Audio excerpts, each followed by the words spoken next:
Singapore markets itself as a meritocracy, success determined by effort and ability, not family background or inherited advantage. Come here, work hard, prosper. The government's legitimation rests on this promise: we deliver outcomes based on merit, not privilege. We judge people by what they achieve, not who their parents were. Yet underneath this narrative lies a reality so carefully engineered that most Singaporeans don't recognize it as a system at all. They experience it as a natural consequence of personal choices.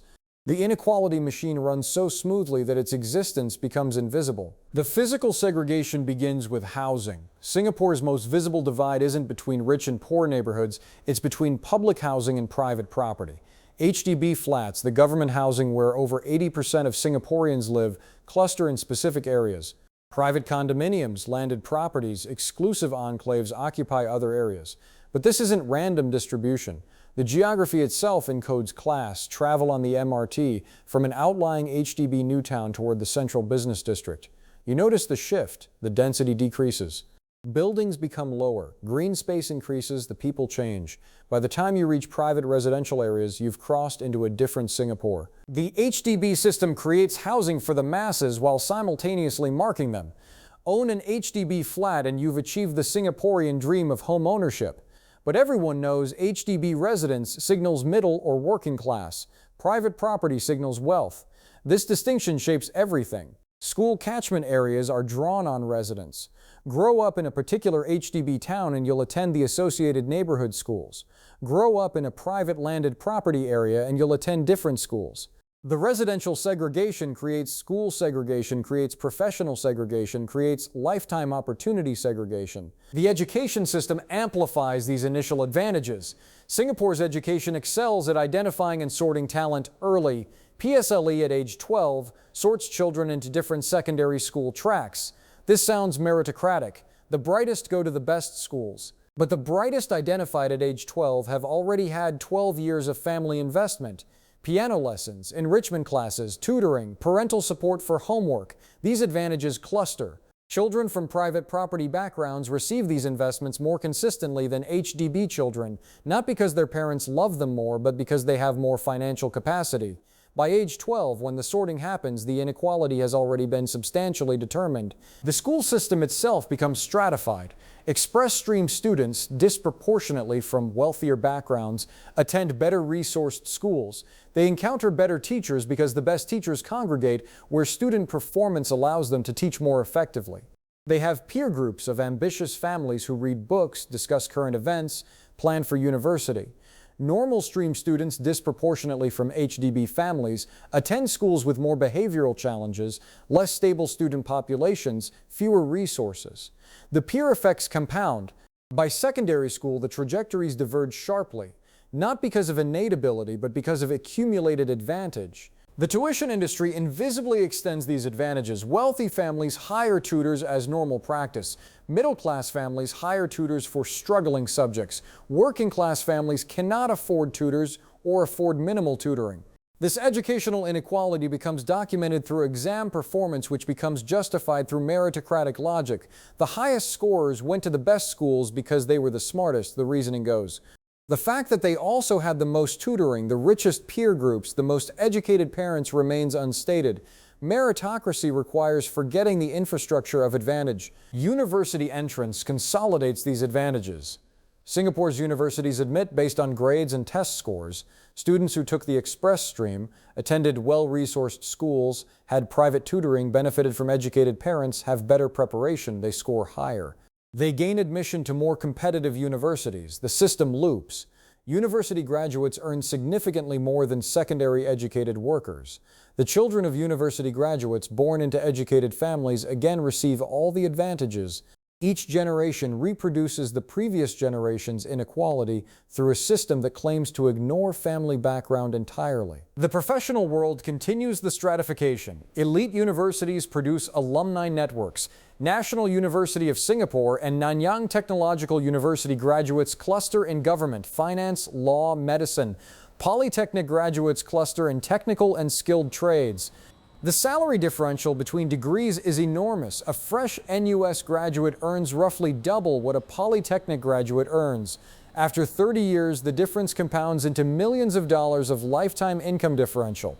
This inequality traces directly back to PSLE performance at age 12, which traced back to family resources in childhood. The meritocratic narrative requires believing that this outcome reflects ability differences. The system's defenders point to test scores as evidence, but test scores measure preparation, not potential. A child from a private property family with 2 educated parents, tutoring, enrichment classes, and affluent peer group will score higher than a child of equal potential from an HDB family with working-class parents, no tutoring, and struggling peer group. The test score measures the accumulated advantage, not the intelligence, but the system treats test scores as measures of merit, cementing the inequality as justified outcome. The housing inequality becomes self-perpetuating. HDB residents earn less on average, so they cannot save enough to upgrade to private property. Their children attend less resourced schools, so they're less likely to attend universities, so they earn less, so their children cannot access better housing. Private property owners accumulate wealth from appreciating property, can fund their children's education, watch their children enter high-income professions, can purchase additional investment property. The gap widens every generation. The government reinforces this through selective policy. Subsidized childcare benefits those earning below certain income thresholds, which means working-class families. But the subsidy level is insufficient for middle-class families to afford quality childcare, so middle-class families hire domestic helpers or pay for expensive private childcare. Upper-class families hire domestic helpers as normal practice. The subsidy that was supposed to help the poor actually helps them less than the system helps the wealthy, who can afford to opt out entirely. Housing policies explicitly categorize and stratify. HDB eligibility requires minimum income thresholds and maximum income ceilings. Below the minimum income, you cannot afford even subsidized HDB. Above the ceiling, you graduate to private property market. The ceiling has continuously risen, pushing more people toward expensive private market. The HDB system that promised affordable housing increasingly houses the middle class, while the working poor face private rental market at unaffordable rates. The wealthy bypass HDB entirely through freehold private property that appreciates infinitely. The government's most insidious inequality policy hides within the successful ones. The Central Provident Fund, mandatory retirement savings, is presented as universal pension system, but because it's tied to income, higher earners accumulate vastly more. A professional earning $500,000 over a career contributes significantly more to CPF than a worker earning $100,000. The system appears equal, everyone contributes the same percentage, but produces dramatically unequal outcomes. The inequality appears mathematical consequence of earnings rather than policy design. The government's own enterprises reproduce inequality. Temasek Holdings and GIC invest globally and generate returns that dwarf normal investment returns available to ordinary Singaporeans. Government-linked companies hire graduates from top universities at premium salaries. These jobs go disproportionately to children of connected families who attended top schools. The government both creates inequality through policy and benefits from it through its own enterprises. International migration patterns reinforce class divisions. High-skilled immigrants from wealthy countries are welcomed and fast-tracked to permanent residency. Their children attend the same schools as wealthy Singaporean families. They have professional networks that facilitate employment in prestigious sectors. Meanwhile, low-skilled migrants from poorer countries face strict controls, limited rights, and segregation into service sector jobs. The immigration system explicitly sorts people by skill and origin, creating distinct migrant populations that correspond to class positions. The religious and ethnic dimensions overlay the class inequality. Certain religions concentrate in wealthy areas. Certain ethnicities overrepresent in lower-wage sectors. The government claims this reflects choice and culture, not structure, but the structure creates the outcomes. Control where people live and you shape their schools, professions, networks, and futures. Describe these outcomes as cultural or meritocratic and you hide the structural engineering. The health system perpetuates inequality through different pathways. Public health care is subsidized but requires cost sharing. Wealthy Singaporeans opt out to private health care with minimal cost sharing and shorter wait times. Middle-class families navigate between public and private depending on circumstance. Working-class families depend on public system but cannot always afford their share of costs, delaying treatment and causing worse health outcomes. Healthcare inequality becomes health outcome inequality, becomes employment inequality, becomes income inequality. The cycle continues. The taxation system appears progressive. Higher earners pay higher rates, but inequality persists because wealth accumulation often doesn't flow through income. Property appreciation, business ownership, investment returns, all these create wealth without corresponding income tax. Wealthy families structure finances to minimize tax exposure. Poor families cannot afford accountants to optimize taxes. The wealthy pay lower effective tax rates than middle-class professionals despite higher absolute wealth. The tax system appears to address inequality while actually enabling it. The consumption patterns make inequality visible but not acknowledged. The restaurants frequented, the schools attended, the clubs joined, the holidays taken, the cars driven, all segregate people by class. A child who grows up taking family vacations to Europe and sleeping in five-star hotels experiences the world differently than a child whose family cannot afford holidays. These experiences shape confidence, ambition, networks, cultural capital.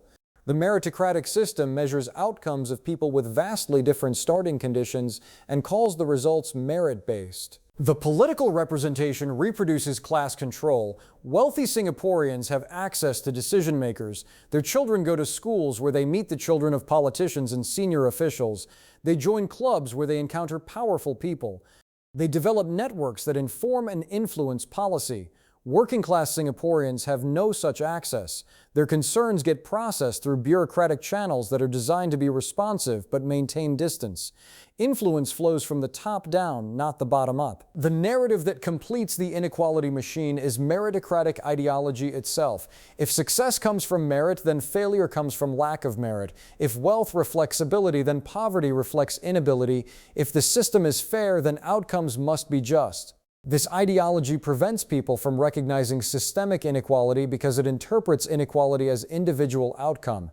The inequality machine doesn't just create unequal outcomes, it creates a worldview where inequality appears natural and deserved. Singapore built a system so perfectly engineered for reproducing class that each generation experiences it as reflecting their own effort and ability.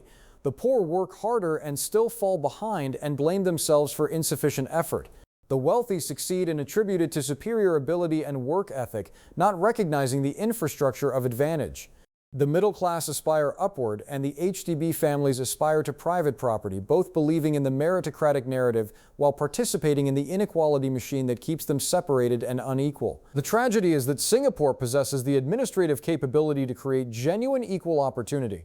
Free universal tutoring at elite level, fully subsidized enrichment activities for all children, integrated housing removing residential segregation, university admission by lottery among qualified candidates, any of these would disrupt the machine. But these require abandoning the narrative that outcomes reflect merit.